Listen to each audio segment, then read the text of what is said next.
muchas gracias por acudir y damos las gracias a tanto a DIC como a Regio de Cantabrón por invitarnos a difundir los resultados preliminares de esta pequeña intervención que hemos realizado tras descubrir esta fortificación. Quizás si apagásemos un poco... ¿Me cuidas tú? Sí. Bien, como les decíamos, agradecemos mucho el participar aquí porque la difusión siempre de la arqueología es muy importante. No solo porque cuando nosotros publicamos pues digamos nuestras investigaciones, casi siempre lo hacemos en revistas científicas, no siempre llega al público en general, ¿no? Y a veces pues digamos que la historia va un poco más adelantada de lo que llega al gran público, ¿no? Bueno,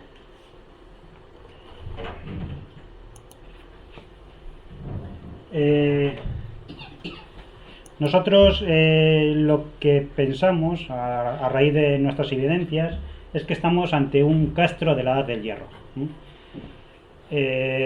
Luego explicaremos el porqué, ¿no? Porque nuestras investigaciones, como les digo, están en un momento muy preliminar y nos basamos sobre todo en lo que son las estructuras, la situación, los materiales arqueológicos, ¿no? Y también el topónimo, también por supuesto, y lo que sería, digamos, las líneas de fortificación que se ven. ¿Quieres que te la pase ahí? No, ya. Primero, pensamos que es un castro de la Edad del Hierro, pero no tenemos claro todavía en qué periodo exactamente estamos. La Edad del Hierro está dividida, digamos, en dos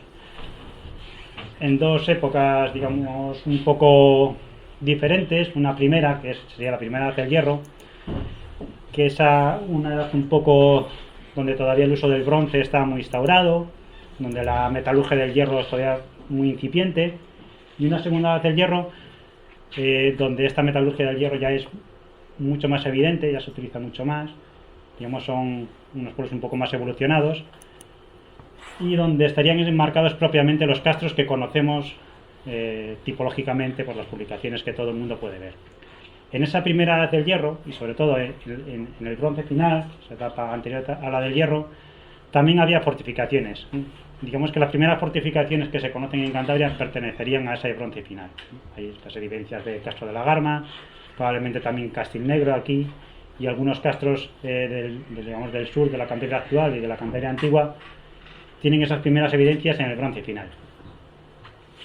Pero estos castros que aparecen en la primera Edad del Hierro y en el bronce final son castros pequeños en comparación con lo que luego vamos a ver en el Hierro 2.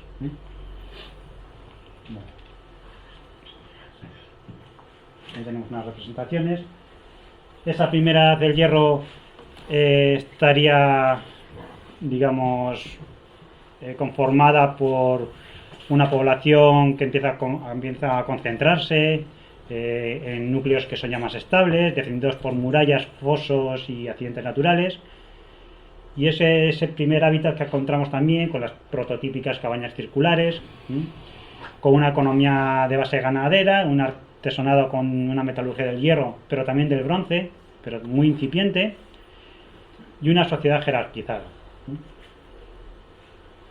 Aquí tendríamos este ejemplo, ¿no?, de esas cabañas que están inspiradas en esa primera Edad de Hierro en Argüeso, que también encontramos algunos ejemplos ya en la segunda Edad del Hierro, en el siglo II, por ejemplo, en el caso de las Rabas. Y luego estaría lo que sería la segunda Edad del Hierro, donde esos grandes 5 hitos, que son los surgimientos de los ópidas, de esos grandes poblados fortificados, de los castros que conocemos como tal, con esas murallas de piedra de 3,5 metros, donde ya los objetos de hierro son muy cotidianos, donde ya se empieza, digamos, a adoptar el torno de alfarero, esa cerámica que se conoce por la cerámica celtibérica. Antes la cerámica es, que conocemos tipo bizcocho porque es muy mala, es pues muy tosca, y donde ya empiezan a verse pues las típicas necrópolis de incineración, que es, digamos, lo que se conoce ya por esos cántabros de las fuentes. En este mapa que pueden ver aquí aparecen representados pues los grandes castros que se conocen en la actualidad. Hay muchos más que son dudosos, pero aquí tenemos los más importantes. Lo que hemos hecho es señalar con un círculo por tamaño. Como pueden ver, en lo que sería el sur de la antigua Cantabria, pues aparecen estos castros, ¿sí?, que son mucho más grandes, el mayor de todos es la Ulaña, pero también Monte Bernorio, la Mata, el Monte Ornedo, serían esos castros, esos grandes Oppidum. Pero según avanzamos hacia el norte, vemos que los castros van disminuyendo en tamaño. Quizás el mayor ya sería un castro de los Autrigones, en el puerto de Castellares, en el puerto Samano, y el resto que se conocen son pequeños puntitos. Para que se hagan una idea, unos castros que todo el mundo conoce, que luego veremos, bueno, son estos, los castros que se encuentran en el Dobra. Todo el mundo ha oído hablar de ellos, pero son castros que, si volvemos otra vez atrás en la imagen, pueden ver aquí que son unos pequeños puntitos que apenas se ven, porque son castros enanos, en comparación con los castros grandes. En nuestro caso, el castro que hemos encontrado en el Pincho, podemos decir que es un castro de los grandes, lo que se denominan Oppidum. Bueno, aquí tenemos esas evidencias, quizás el caso del Pico del Oro o Pico del Oro pueda ser un campamento romano, todavía no está claro porque las investigaciones que se han realizado aquí son inexistentes. Es una de las grandes lagunas que hay en la Edad del Hierro. Pese a que hay cientos de libros, cientos de publicaciones, cientos de revistas, cientos de artículos, se sabe muy poco. Las investigaciones son mínimas. Si nos vamos a, por ejemplo, las investigaciones que se han hecho en el País Vasco, los que se han hecho en Asturias o en Castilla y León, pues nos da mucha envidia, porque ahí se han excavado castros enteros, sabemos cómo es su urbanismo, sabemos cómo se distribuyen. Aquí les podemos decir que la mayor superficie excavada quizás esté en el castro de Ornedo, que se ha excavado hace pocos años y apenas se alcanza ni un 1% de su superficie total. O sea, con lo cual no sabemos nada. Las necrópolis tenemos datos de las investigaciones de finales del siglo XIX y principios del XX. O sea que prácticamente sabemos muy poco de ellos. En cambio, hay una fiesta en los Corrales enorme que habla de la importancia que tiene para los cántabros en la actualidad. Mucho menos también, digamos, es la zona prospectada, ¿no? Con diferencia a lo que se conoce del sur de Cantabria, donde los castros se conservan mucho mejor, en todo lo que sería la vertiente norte de la cordillera hay muy pocos ejemplos, y mucho menos los que se denominan castros costeros. En Asturias hay muchísimos, y en Galicia, pero en Cantabria no.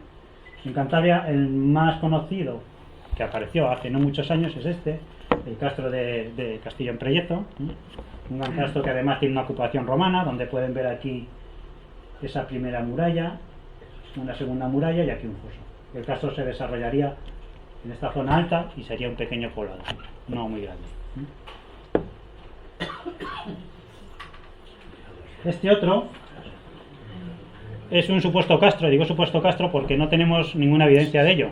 Siempre se ha dicho que aquí hay un castro, pero las únicas evidencias que existen en este yacimiento, porque fue destruido hace no muchos años por el propietario, que decidió pasar un bulldozer por toda la parte alta y se llevó absolutamente todo, incluido un probable castillo que se erigía en lo alto de la masera.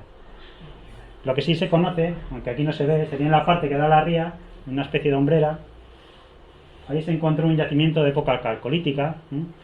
El calcolítico parece que ocupa todas las cimas altas de toda esta zona. Serían pequeños poblados, pero las evidencias que también se encontraron aquí y que excavó el actual director del Museo de Prehistoria es que es un yacimiento, digamos, que no está in situ, sino que debe estar el poblado en otro sitio, que estaría muy removido.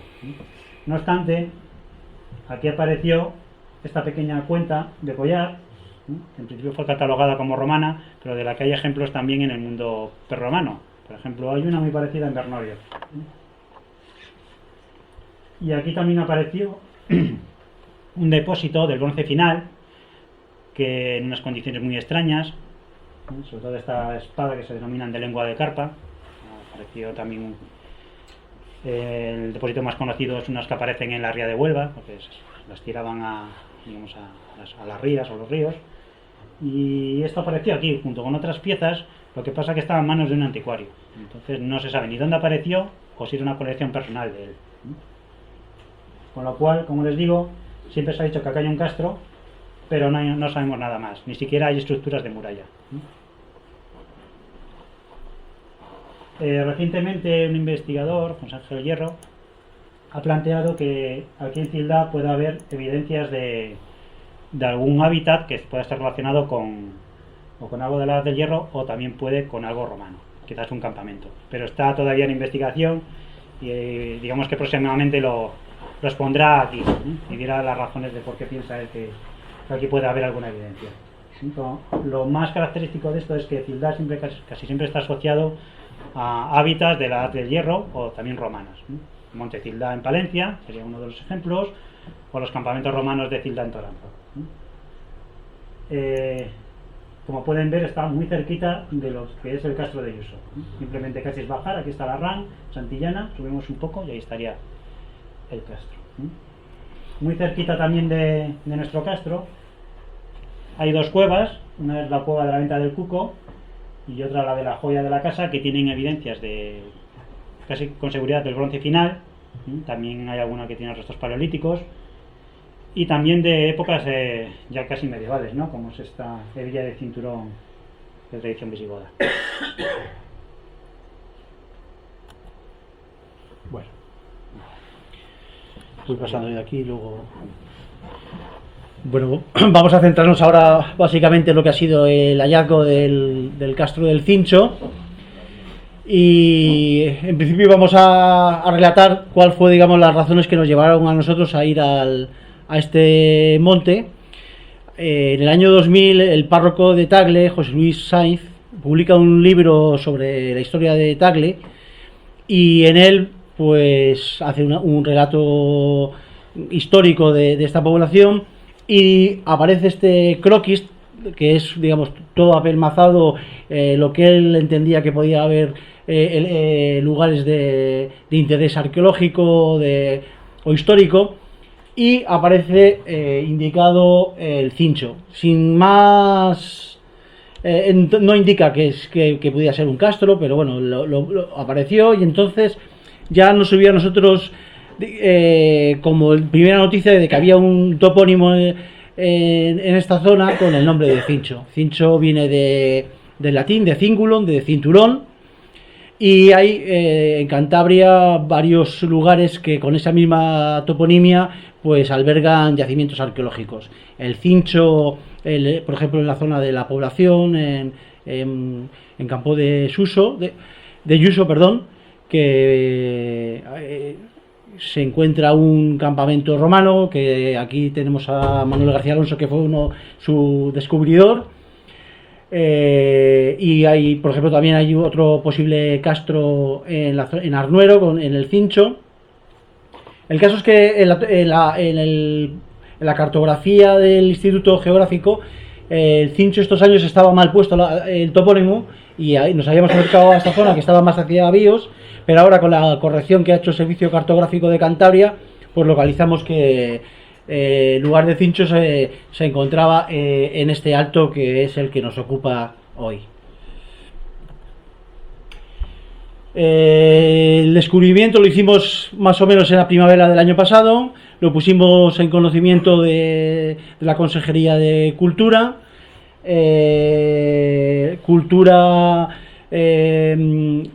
Se asesoró, aparte de sus propios técnicos, con personas con una trayectoria dilatada en el mundo de la Edad del Hierro, y entre ellos, pues digamos, uno de los que corroboró que las estructuras que nosotros dábamos como castro es Eduardo Peralta, y ante ese hallazgo pues decidimos presentarnos a las actuaciones arqueológicas de la Consejería de Cultura del año 2014.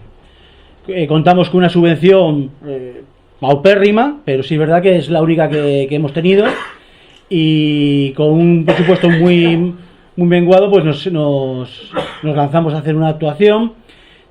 Contamos con el permiso de la propiedad, básicamente todo es propiedad privada, está muy parcelada, pero casi el 80% pertenece a doña Ángela Sáez Gómez, a la cual estamos totalmente agradecidos, porque de una forma desinteresada pues nos permitió entrar en su finca y hacer la intervención arqueológica.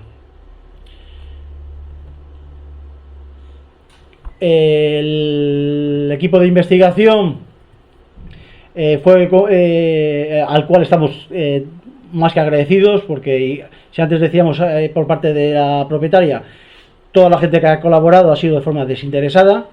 Antes, al inicio de la charla, se decía un poco de la precariedad de las actuaciones arqueológicas en Cantabria, y por desgracia estamos acostumbrados que lo que más se prima es la arqueología pues altruista, y si no existe, digamos, una profesionalidad de investigación en la mayoría de estas actuaciones.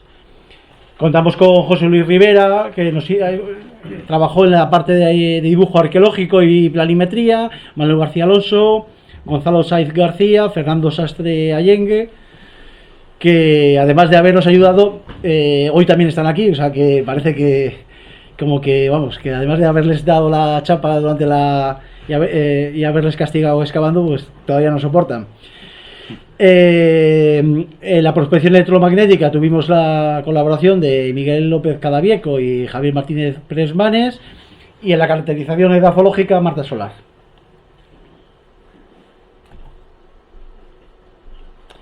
Bueno, este es el plano que habíamos enseñado antes, donde se indicaba, digamos, por tamaño y la ubicación costera del cincho. Esto es una foto aérea de Santillana, y digamos donde indica el círculo estaría lo que es el cincho. Esto es un ampliado, ya digamos, ya en la foto aérea, esta es del 2010, perdón. Digamos, en la foto aérea se ve bastante bien y el contorno del perímetro de la muralla superior, y luego tiene también otra línea previa que luego veremos. Esto, digamos, es una síntesis de lo que nosotros por ahora detectamos que es el recinto fortificado. Y esto es un plano de LIDAR, son una representación topográfica elaborada por vuelos con láser, y hacen una restitución de la topografía, y son bastante interesantes porque sobre masas boscosas se ve, digamos, la topografía que hay en la superficie. Entonces hay, por ejemplo, una zona que es la más occidental, que actualmente hay un bosque, un monocultivo de eucaliptos, y que se ve, por ejemplo, por dónde va el lienzo de muralla. Bueno, aquí lo vemos mejor. Sí, volviendo al de antes, las estructuras, ya veremos a las fotografías sobre el terreno, pero viendo esta ilustrativa imagen, vemos que las estructuras no concuerdan, digamos, con las formaciones geológicas, que tienen, digamos, tanto los afloramientos y los buzamientos de rocosos, como las formaciones no concuerdan con la estructura arquitectónica de la fortificación. El cincho tiene un dominio del territorio exagerado. De hecho, hay un vértice geodésico, es decir, actualmente los geógrafos utilizan este sitio como lugar para ubicación de la cartografía, pero básicamente porque tiene un dominio del territorio que aquí estamos viendo la vista hacia el occidente, y bueno, se llega a ver pues San Vicente de la Barquera, los días con atmósfera nítida en la Sierra del Cuera, hacia ya se vería, digamos, la zona de Picos, hacia el oriente se ve el Cabo de Ajo y hacia el sur pues se ve todo, digamos, todo el farallón de la cornisa cantábrica desde Picos de Europa hasta el Alto Asón. Es un lugar que, además de tener un interés arqueológico, tiene también un interés de como balcón al paisaje.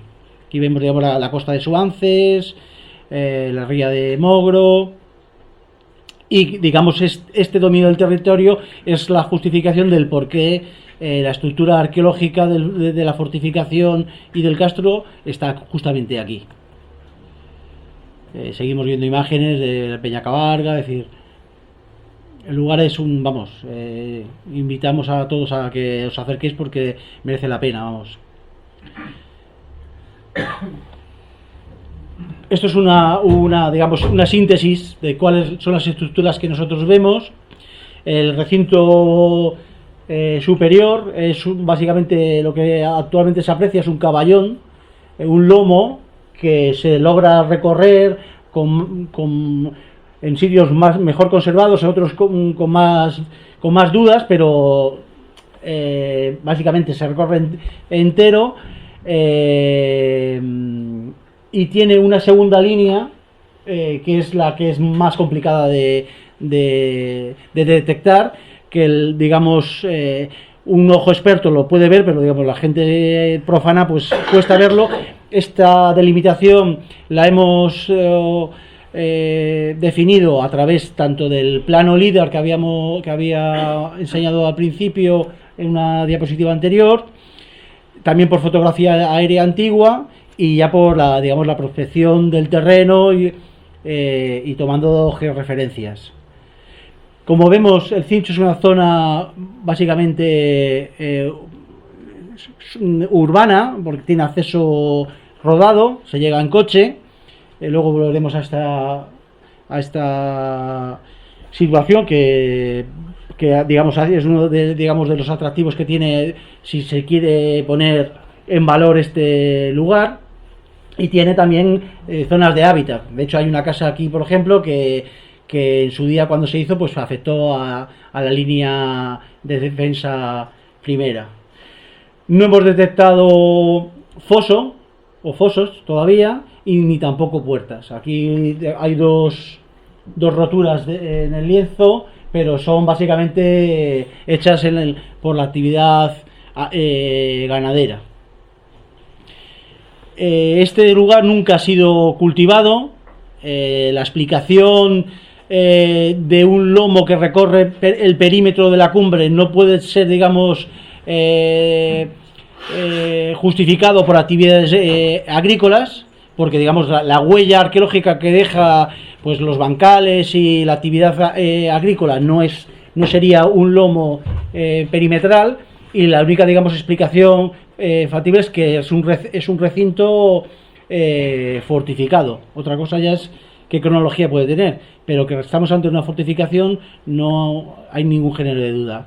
Esta foto es un poco extraña porque, vemos aquí el ganado, pero se ve, digamos, el primer escalón donde están las vacas, sería la berma que hace la primera línea defensiva, y el superior, donde están, digamos, los dos últimos, las vacas de arriba, esa es la línea más nítida, que es el caballón, el lomo que recorre toda la cumbre del Cincho.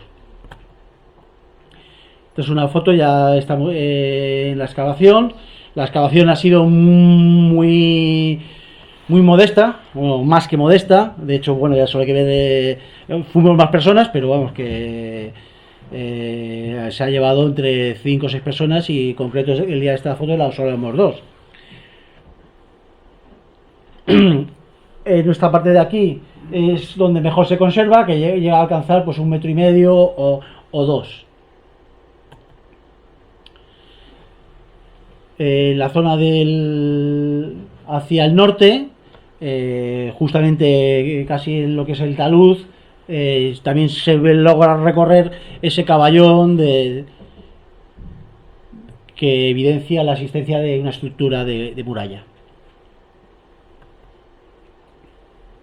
Nosotros la actuación que habíamos planteado a Cultura básicamente solo era un trabajo de prospección electromagnética, es decir, pasar un detector de metales con la idea de encontrar alguna pieza metálica que nos diese una cronología que pudiéramos aquilatar pues exactamente cuál era el origen o la evolución de este asentamiento.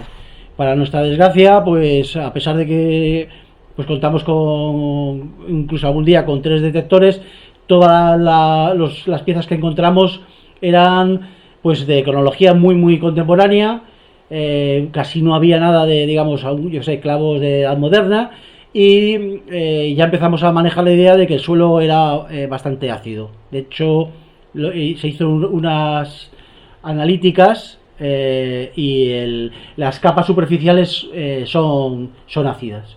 Entonces, casi todos los materiales más antiguos estaban comidos. De hecho, las monedas del siglo XX que encontramos estaban pues unos procesos acelerados de deterioro, y pues no hemos contado pues con materiales antiguos ninguno. Aquí ponemos un par de ellos, pero que bueno, que es un cascabel que bueno, que puede ser desde antes de ayer, vamos, aunque pueda haber paralelos antiguos de época romana con esta misma fisonomía, pero bueno, que no es.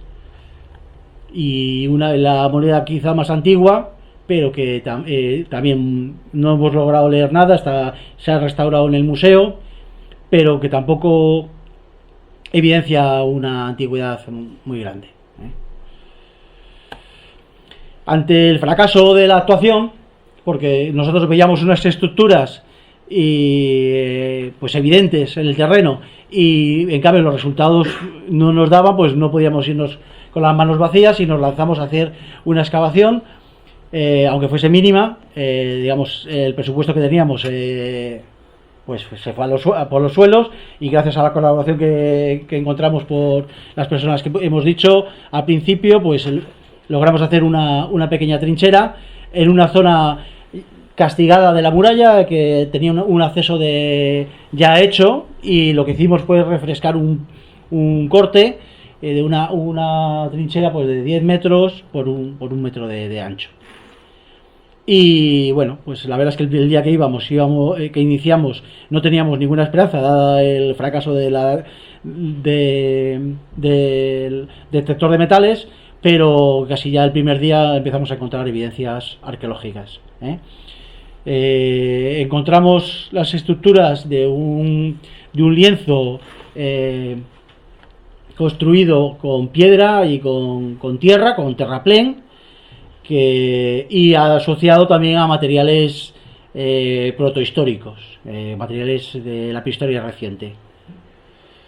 Esto es una imagen. Esto luego es un lienzo que tiene, digamos, a ambos lados en las fachadas tendría 2 muros de piedra, y el núcleo sería de tierra. Esa es una vista. El muro básicamente aprovecha en algún sitio afloramientos de roca madre, y esta foto que tenemos aquí pues básicamente lo que encontramos es pues un muro arrasado, pero volvemos a... Bien. Bueno, esa déjala ahí, sí. Aprovecha calcaranitas con caliza arcillosa. Hay una hilada o 2. Alguna piedra está labrada, por ejemplo, muy toscamente, pero esta de ahí se ve que estaba labrada para y estaban, digamos, a paño dentro de de forma vertical. Esta es el otro lienzo. No. Ahí.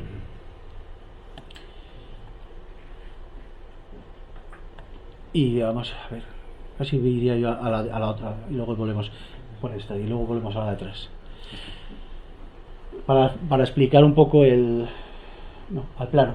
Ahí, vale. Básicamente la estructura tendría dos dos paredes a ambos lados y en el centro un núcleo con tierra y piedra.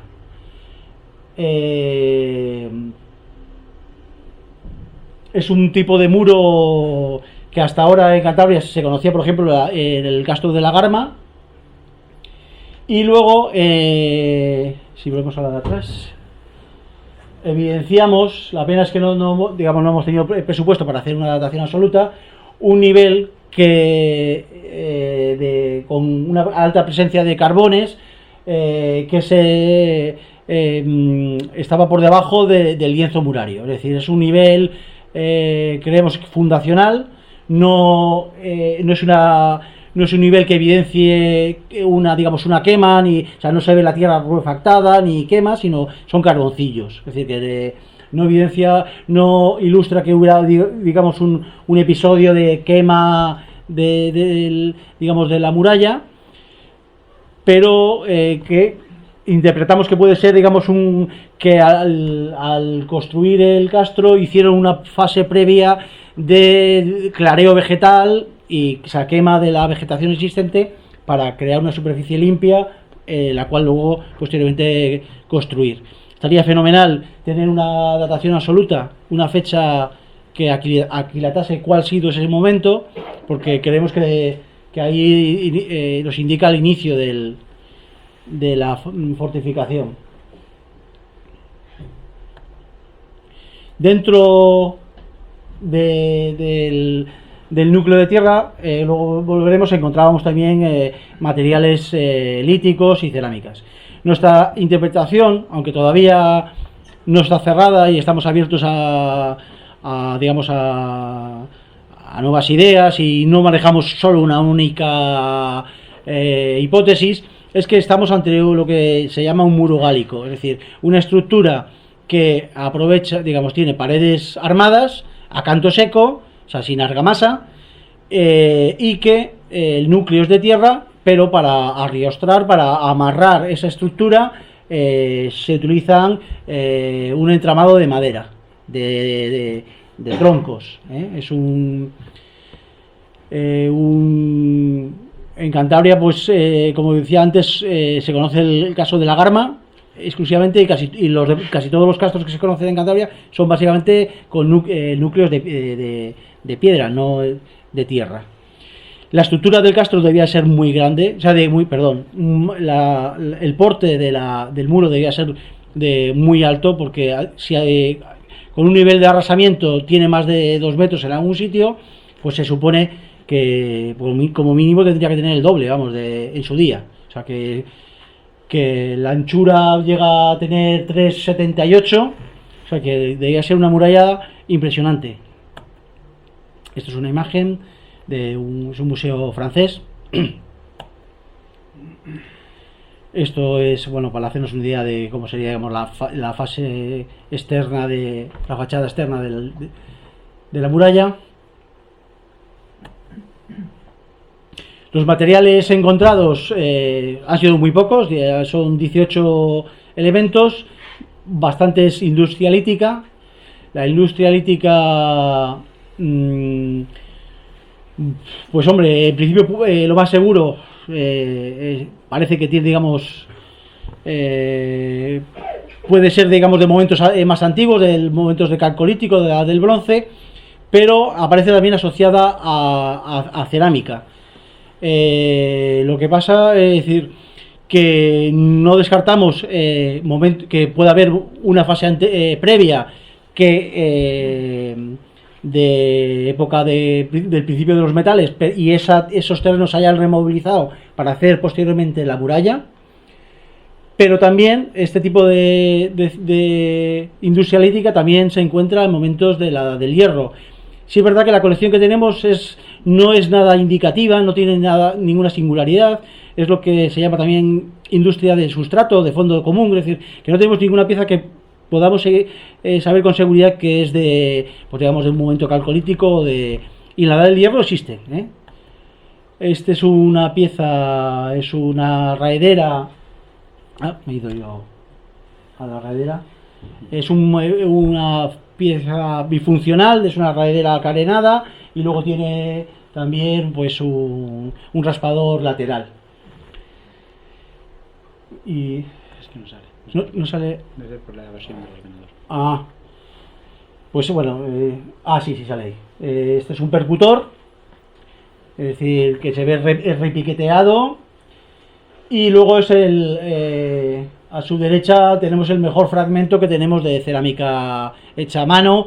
Los demás restos que tenemos sabemos que es cerámica, pero son minúsculos y no tiene, son informes.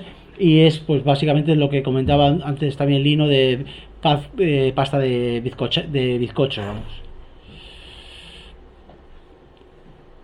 Podemos decir que estamos, digamos, en un momento protohistórico, pero todavía no tenemos con seguridad, no podemos descartar que estemos en momentos de la edad del hierro 1 o momentos de la edad del hierro 2, por lo menos por ahora, y solo con 18 piezas que tenemos nada más.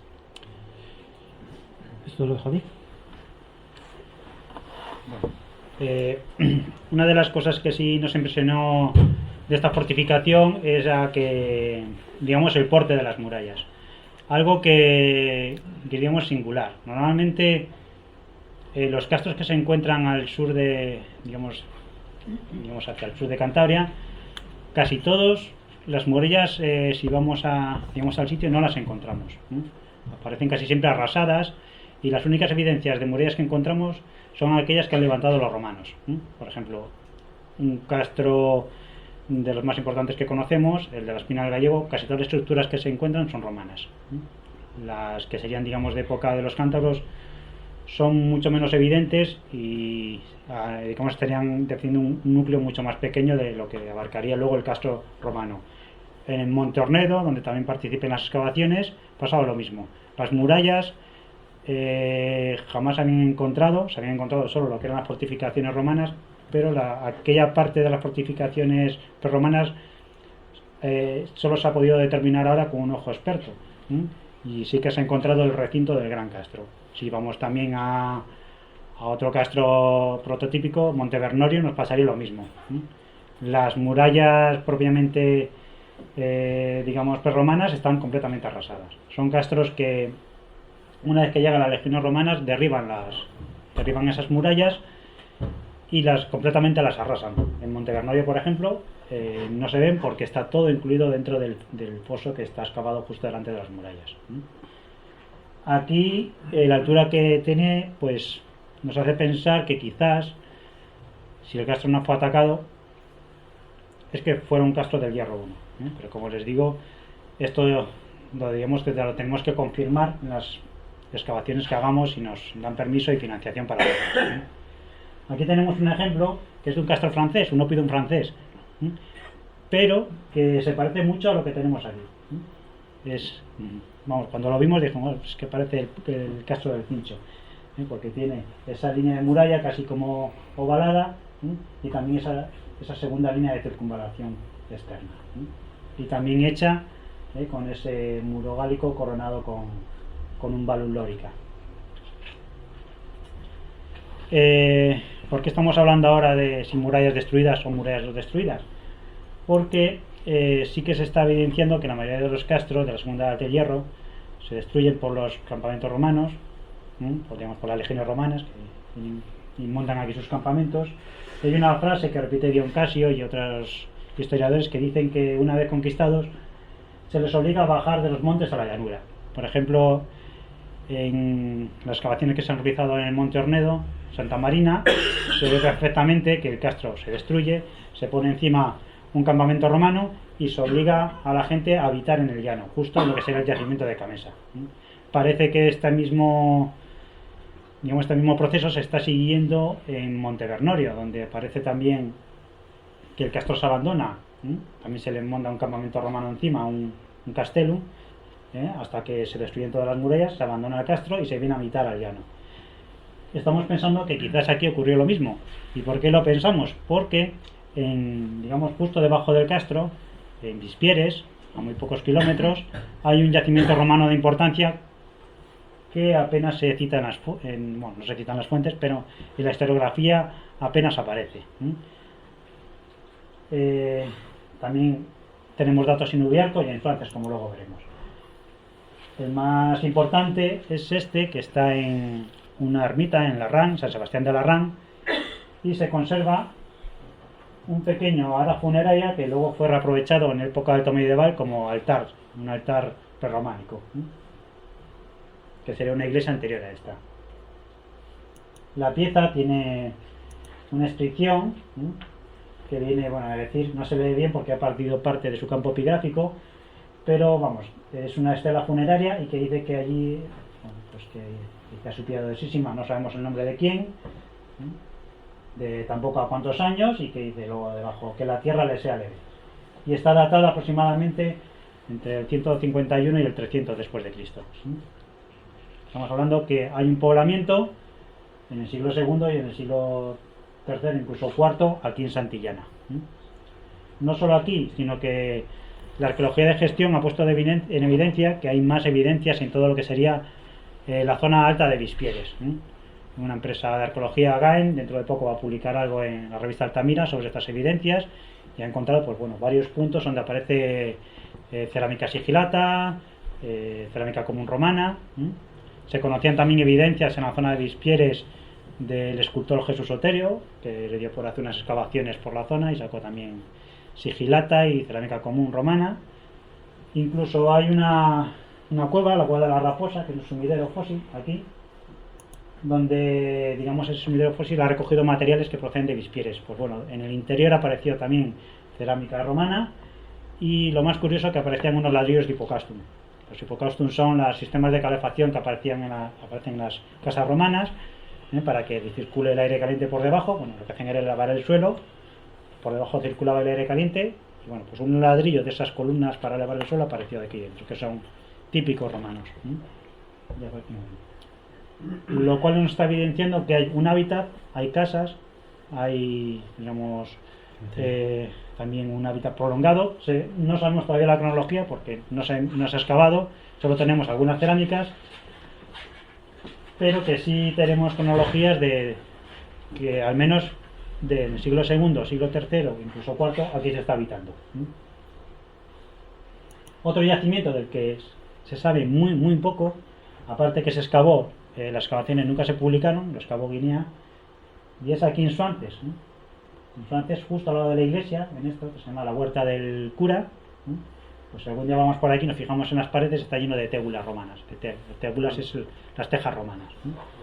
Aquí Guinea excavó y bueno, sacaron algunos materiales que luego publicaron, creo que García Bellido y Muñiz, entre ellos pues alguna moneda como esta de Augusto. Este yacimiento, como les digo, se excavó, y en la actualidad, si nos acercamos por Suances, pues bueno, pues justo aquí debajo se ha construido, por aquí también, por todos sitios. Es decir, si había algo romano, solo queda lo que está en la Huerta del Cura. Y hay una cerveza que se llama Portus Lendium, todo el mundo dice Portus Lendium, pero investigaciones arqueológicas no hay ninguna.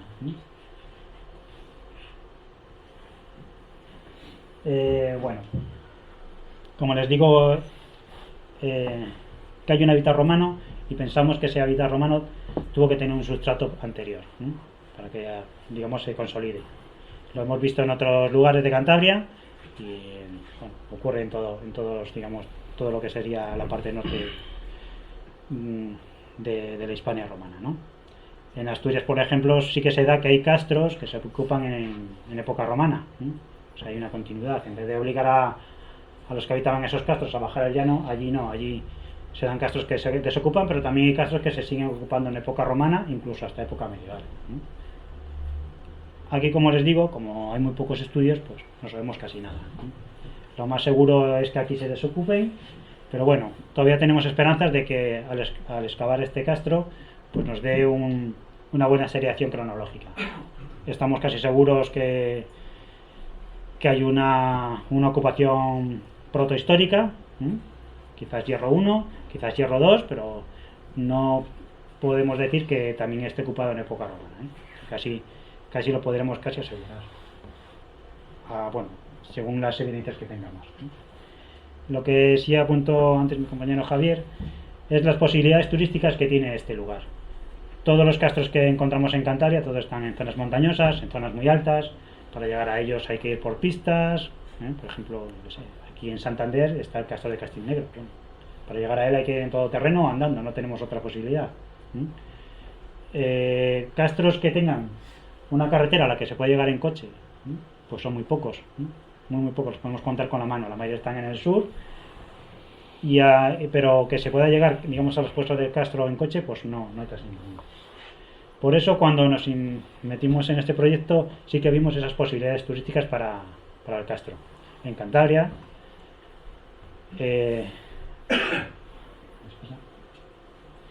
tenemos nuestro nombre. Cantabria se llama Cantabria por los cántabros. Como decía antes, hay unas fiestas enormes en los corrales que rememoran esto. Famoso bandera esta que todo el mundo lleva, supuesto lábaro, pues también hace referencia a los cántabros. Pero en cambio, la arqueología de los cántabros es paupérrima. Y ni siquiera tenemos un castro que podamos visitar. Los castros que están sin excavar y están sin abrir al público. Es decir, que no hay una difusión de esta cultura a la sociedad. Más que nada, aquella que lo que está publicado en los libros o en las revistas. Bueno. Sí pensamos que en las posibilidades turísticas que pueda tener este castro. Se pueden hacer actuaciones modestas, por ejemplo esta que se ha hecho del castro de Ornedo en Camesa Rebolledo, donde se ha recrecido una pequeño lienzo de lo que sería el campamento romano con el Valum Lorica. Pequeñas intervenciones también que se han hecho en el castro de las Rabas, pero también es un castro al que hay que llegar andando después de andar casi media hora. Simplemente con añadir una hilada o dos. Pero bueno, si vamos a comunidades vecinas, podemos ver el castro de Villalonga en Lugo, donde pueden observar que se ha excavado casi por completo, donde se pueden ver las calles, donde se pueden ver las cabañas, e incluso tienen un museo que se ha montado al lado, aquí. Se puede llegar en coche perfectamente y visitar el castro. En Portugal hay muchos ejemplos también. Este es el más característico quizás, el castro de Peñafiel en Portugal, donde pueden ver lo mismo, ¿no? Que está completamente excavado, incluso sus murallas, hasta el poblado que se desarrollaba extramuros. Otro más en Castromayor, en Portomarín, Lugo, con una pequeña zona acondicionada, esta que ven aquí. El famoso castro de Coaña en Asturias, que muchos habrán oído hablar de él. Otro castro que se ha puesto en valor. Sí que es verdad que aquí podría haber problemas que no tienen aquí, porque aquí las cabañas casi todas tienen el alzado en piedra. Hasta el momento lo que se ha encontrado aquí de los antiguos cántabros son casi todo cabañas hechas con postes de madera y entramados de manteado, o en algún caso con una pequeña base de piedra. Las ya más modernas sí que son casillas rectangulares o cuadrangulares, pero con una pequeña base de piedra, pero no es lo normal. Aquí en Asturias y en Galicia pues tienen la suerte de tener estos castros con el alzado completamente en piedra de las cabañas. Lo que sí tenemos aquí en Cantabria es ese alzado de murallas, como pueden ver, en este caso en Coaña, pero aquí también aparecen realizadas en piedra. Aquí tenemos otro ejemplo, el de Santa Tecla. Sí, podemos poner cientos de ejemplos, pero en Cantabria no hay. Y aparte de llamarnos Cantabria, pues no tenemos ninguna evidencia que podamos, la ciudadanía puede, ver de los cántabros, salvo las estelas y los materiales que están depositados en el Museo Arqueológico.